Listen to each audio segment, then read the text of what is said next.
All right, travel enthusiasts, adventure seekers, people who collect little spoons from every city, gather round, and before you book your next trip, possibly fueled by an irresistible Instagram post or a sudden urge to find yourself somewhere dramatically different, we need to have a little chat.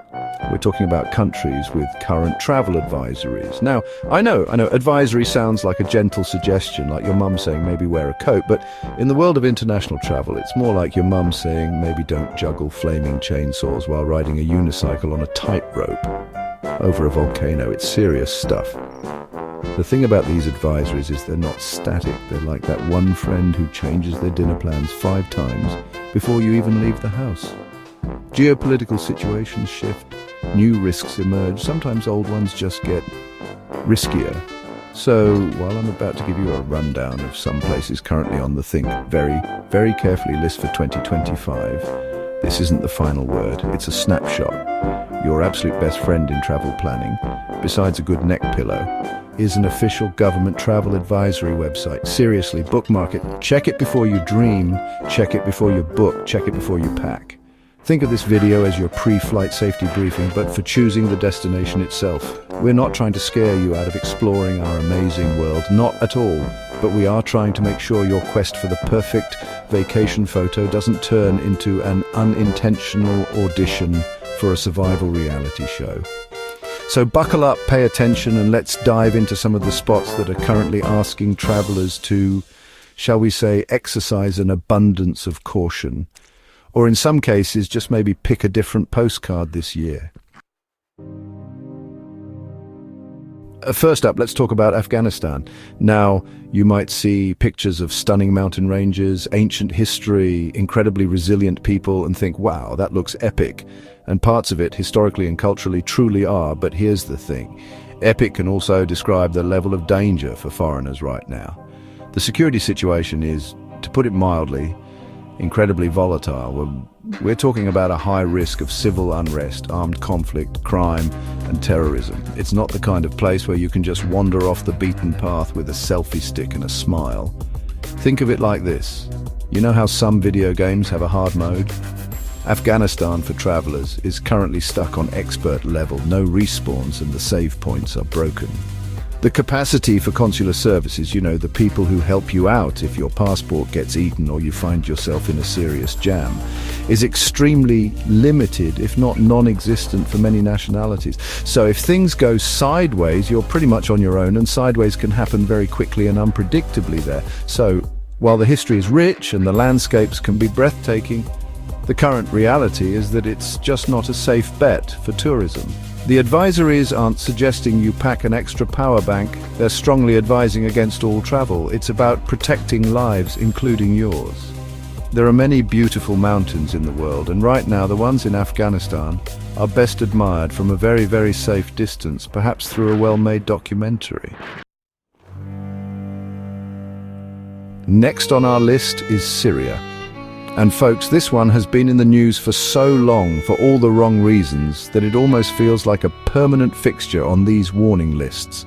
The ongoing civil war, which has been raging for over a decade, has left the country devastated and incredibly dangerous. We're talking active conflict zones, frequent bombings and shelling, and the very real threat of terrorism, including kidnappings. It's not a backdrop for your edgy travel blog, it's a humanitarian crisis and a place of profound instability. The infrastructure, as you can imagine, is severely damaged. Access to basic necessities like food and water and medical care can be extremely difficult, even for the people who live there, let alone for a visitor, and again, consular assistance. Pretty much a no-go. Many embassies have been closed for years, so if you run into trouble, and the chances of that are alarmingly high, you're looking at a situation where getting help from your home country is next to impossible. It's a level of risk that no holiday is worth. It's heartbreaking because Syria is a land of ancient civilizations, incredible history, and vibrant culture. Places like Damascus and Aleppo were once jewels of the Middle East, but the current reality is one of widespread violence and extreme danger. Any travel there is strongly advised against by virtually every government. So, until there's a lasting peace and the country can begin to heal and rebuild, Syria remains a place to keep in your thoughts and prayers, but firmly off your travel itinerary.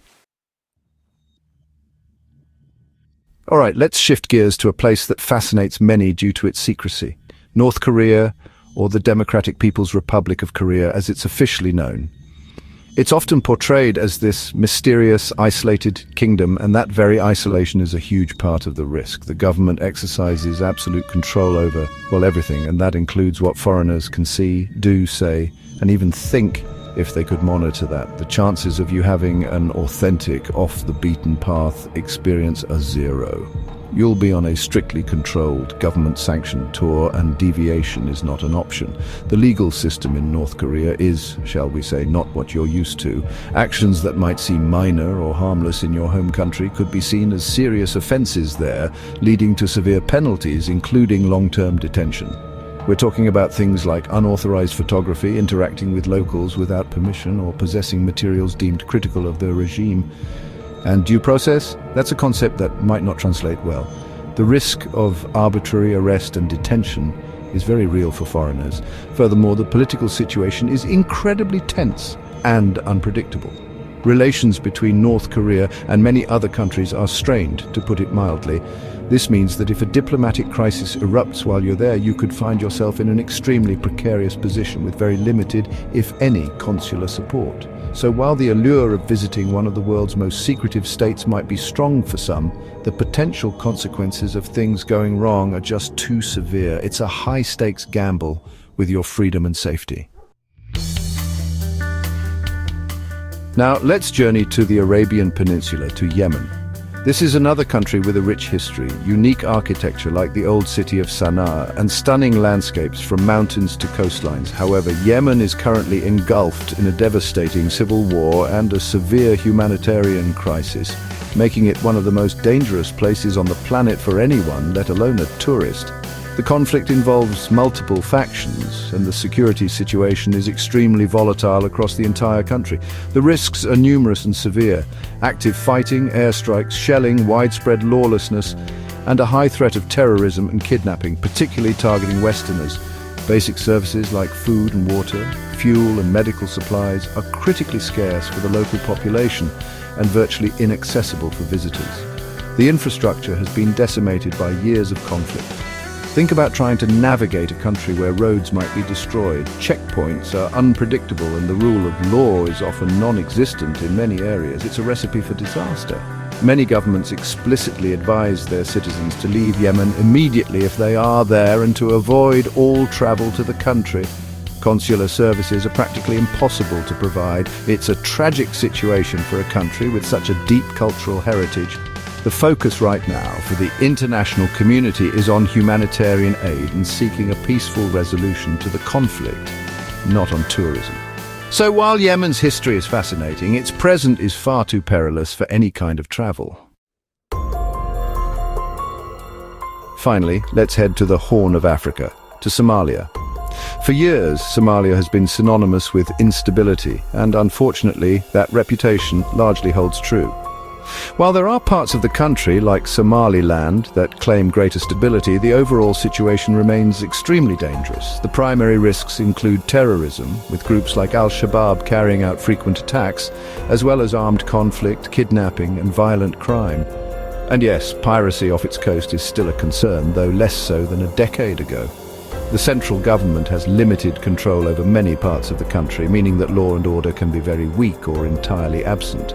This creates a power vacuum that various armed groups and criminal gangs are happy to exploit.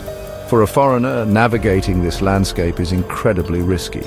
Even in the capital, Mogadishu, security is a major concern, with attacks on hotels, government buildings, and public places. Any travel outside of heavily secured areas is exceptionally dangerous. Again, consular support is extremely limited or non-existent for most nationalities. If you get into trouble in Somalia, extracting yourself or getting assistance is a monumental challenge. While there are brave individuals and organizations working on the ground to help the Somali people and build a more stable future, it is, by all official accounts, not a place for tourism at this time. The potential for things to go catastrophically wrong is simply too high.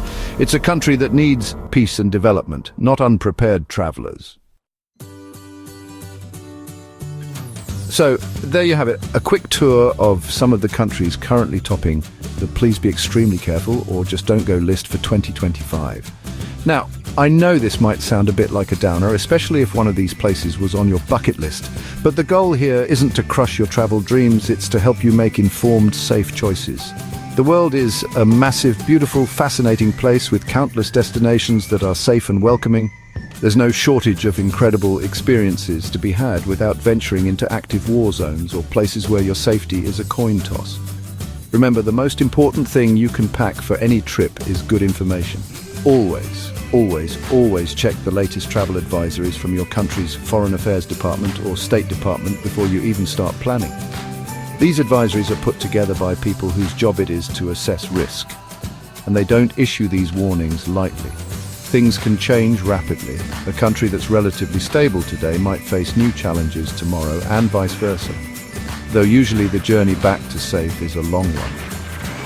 Ultimately, travel should be enriching, exciting, and create amazing memories for all the right reasons. It shouldn't involve dodging bullets or negotiating your release from a group that really didn't like your tourist t-shirt. So, do your homework, be aware of the world around you, and make choices that prioritize your well-being, and I'll catch you on the next one.